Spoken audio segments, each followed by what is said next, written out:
এক নম্বৰত আছে উত্তৰ দিয়া। ক নম্বৰ কুৱেশ্যনটো হ'ল মিছাইল মানৱ নামেৰে কাক জনা যায়?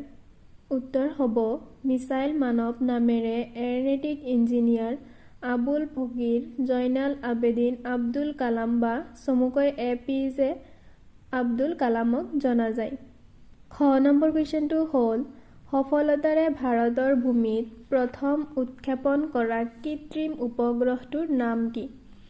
উত্তৰ হ'ব সফলতাৰে ভাৰতৰ ভূমিত প্ৰথম উৎক্ষেপণ কৰা কৃত্ৰিম উপগ্ৰহটোৰ নাম হ'ল ৰোহিণী।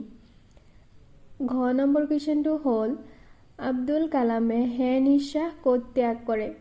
উত্তৰ হ'ব আব্দুল কালামে 2015 চনৰ 27 জুলাই তাৰিখে শ্বিলঙৰ ভাৰতীয় ব্যৱস্থাপনা প্ৰতিষ্ঠানত অংশগ্ৰহণ কৰি বাহন দি থকা অৱস্থাতেই হে নিশ্বাস ত্যাগ কৰে।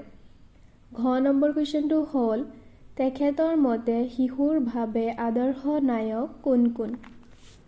উত্তৰ হ'ব তেখেতৰ মতে শিশুৰ 15 বছৰলৈকে পিতৃ-মাতৃক প্ৰাথমিক আৰু হাইস্কুলৰ শিক্ষকসকল আদৰ্শ নায়ক।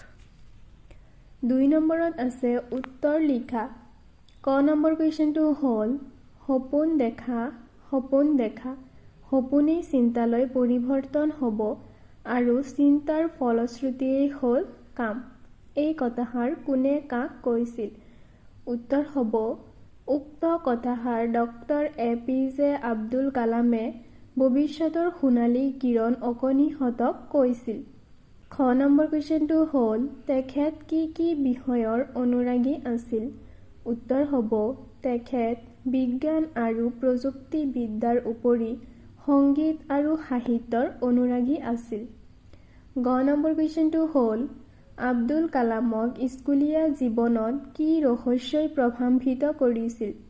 উত্তৰ হ'ব আব্দুল কালামক স্কুলীয়া জীৱনত আকাশৰ বিশালতা আৰু উৰন্ত চৰাইজাকৰ ৰহস্যই প্ৰভাৱান্বিত কৰিছিল। ঘ নম্বৰ কুৱেশ্যনটোত আছে মনে প্ৰাণে ভাৰতক তেখেতে কি হোৱাটো বিচাৰিছিল? উত্তৰ হ'ব মনে প্ৰাণে ভাৰতক তেখেতে এখন উন্নত আৰু শক্তিশালী ৰাষ্ট্ৰ হোৱাটো বিচাৰিছিল। 3 নম্বৰ কুৱেশ্যনত আছে শব্দৰ লগত অৰ্থ মিলোৱা। এফালে আছে শব্দ আৰু এফালে কি আছে অৰ্থ। উৎক্ষেপণ, উৎক্ষেপণৰ অৰ্থ হ'ব প্ৰচণ্ড জোৰেৰে দূৰলৈ মাৰি পঠোৱা। আৰু প্ৰজ্বলিত অৰ্থ হ'ব ভৰকৈ জ্বলা জুই। আভ্যন্তৰীণ অৰ্থ হ'ব ভিতৰুৱা। বিচক্ষণ অৰ্থ হ'ব পাৰ্গত বা উত্তম। অদম্য অৰ্থ হ'ব যাক দমাব বা বশ কৰিব নোৱাৰি। দিগন্ত অৰ্থ হ'ব দিগবলয় বা আকাশৰ সীমা। ভূষণ, ভূষণৰ অৰ্থ হ'ব অলংকাৰ। নিৰীক্ষণ অৰ্থ হ'ব দূৰৰ পৰা ভালকৈ চোৱা। 4 নম্বৰ কুৱেশ্যনত আছে তলৰ শব্দবোৰত কি বিধিমতে মূৰ্ধন্য আৰু মূৰ্ধন্য ষ ব্যৱহাৰ হৈছে লিখা। ইয়াত কেইটামান শব্দ দিয়া হৈ আছে, তাত কোনটো শব্দত কোনটো কাৰণত মূৰ্ধন্য আৰু কোনটো কাৰণত মূৰ্ধন্য ষ হৈছে সেই কাৰণকেইটা বা বিধিকেইটা লিখিব লাগে। তো শব্দকেইটা হ'ল প্ৰাণ, ভূষণ, ৰোহিণী, বিচক্ষণ, উৎক্ষেপণ আৰু আভ্যন্তৰীণ। উত্তৰ প্ৰাণ। প্ৰাণ শব্দটোত দন্তান্ন কিয় হোৱা নাই, কিয় মূৰ্ধন্য হৈছে তাৰ কাৰণটো হ'ল যে একেটা পদতে থকা ৰি ৰ আৰু মূৰ্ধন্য হৰ পিছত দন্তান্ন মূৰ্ধন্য হয়। ভূষণ একেটা পদতে ৰি ৰ মূৰ্ধন্য হৰ পিছত দন্তান্ন মূৰ্ধন্য হয়। ৰোহিণী একেটা পদতে ৰি ৰ মূৰ্ধন্য হৰ দন্তান্নৰ মাজত স্বৰবৰ্ণ প বৰ্গৰ কোনো বৰ্ণ অন্ত্যেষ্টিয় জ অহাব্য হ ব্যবদায়ক হিচাপে থাকিলে দন্তান্ন মূৰ্ধন্য হয়। বিচক্ষণ একেটা পদতে ৰি ৰ মূৰ্ধন্য হৰ দন্তান্নৰ মাজত স্বৰবৰ্ণ ক বৰ্গ অথবা প বৰ্গৰ কোনো বৰ্ণ ব্যবধান হিচাপে থাকিলে দন্তান্য মূৰ্ধন্য হয়। উৎক্ষেপণ একেটা পদতে ৰি ৰ মূৰ্ধন্য হৰ মাজত স্বৰবৰ্ণ প বৰ্গৰ কোনো বৰ্ণ থাকিলে দন্তান্য মূৰ্ধন্য হয়।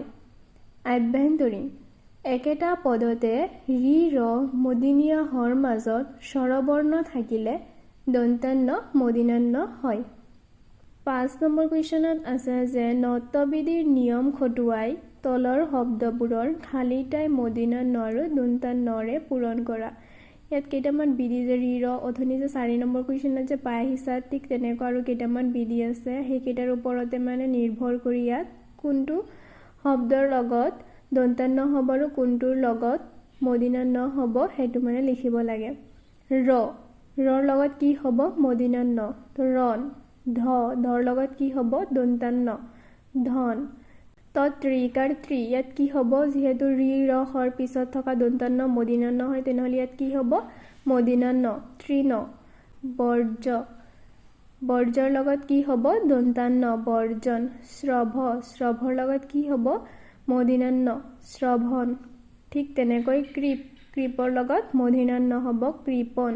পথ পতন ৰঞ্জন ৰাভন বিভীষণ ৰামায়ণ কীৰ্তন। 6 নম্বৰ কুৱেশ্যনত আছে যে তলত দিয়া শব্দবোৰৰ বিপৰীত অৰ্থ প্ৰকাশ কৰা শব্দ লিখা মানে এটাৰ ওলোটানটো। উত্তৰ হ'ব জাগ্ৰতৰ বিপৰীত শব্দ কি সুপ্ত। কৃত্ৰিমৰ বিপৰীত শব্দ প্ৰাকৃতিক। সুপ্ত বিপৰীত শব্দ জাগ্ৰত। সফলতা বিপৰীত শব্দ বিফলতা। উৎসাহ বিপৰীত শব্দ নিৰুৎসাহ। অক্ষম বিপৰীত শব্দ সক্ষম। 7 নম্বৰত আছে বাক্য ৰচনা কৰা। মনে প্ৰাণে শয়নে সপোনে আকাশী পথ অধ্যম ইচ্ছা আৰু বিনিময়। উত্তৰ হ'ব মনে প্ৰাণে ভক্তই ভগৱানক মনে প্ৰাণে ভাল পায়। শয়নে সপোনে প্ৰহ্লাদে শয়নে সপোনে হৰিৰ ধ্যান কৰিছিল। আকাশী পথ APJ আব্দুল কালামে গংগা চিলনীবোৰে আকাশী পথত উৰি থাকিবলৈ কৰা প্ৰচেষ্টাক গভীৰভাৱে লক্ষ্য কৰিছিল। অদম্য ইচ্ছাৰ বলত সকলো কামেই সম্ভৱ হৈ উঠে। বিনিময় আগৰ দিনত বিনিময় প্ৰথাৰ জৰিয়তে বস্তুৰ আদান প্ৰদান হৈছিল। 8 নম্বৰ কুৱেশ্যনত আছে উদাহৰণ দিয়াৰ দৰে শব্দ গঠন কৰা আৰু নতুনকৈ পোৱা শব্দৰ অৰ্থ অভিধানত চাই লিখা। প্ৰচেষ্টা কি হ'ব প্ৰচেষ্টা। উৎক্ষেপণ উত্তৰত আছে প্ৰক্ষেপণ প্ৰজ্বলিত। উৎপীড়ন উৎসাহ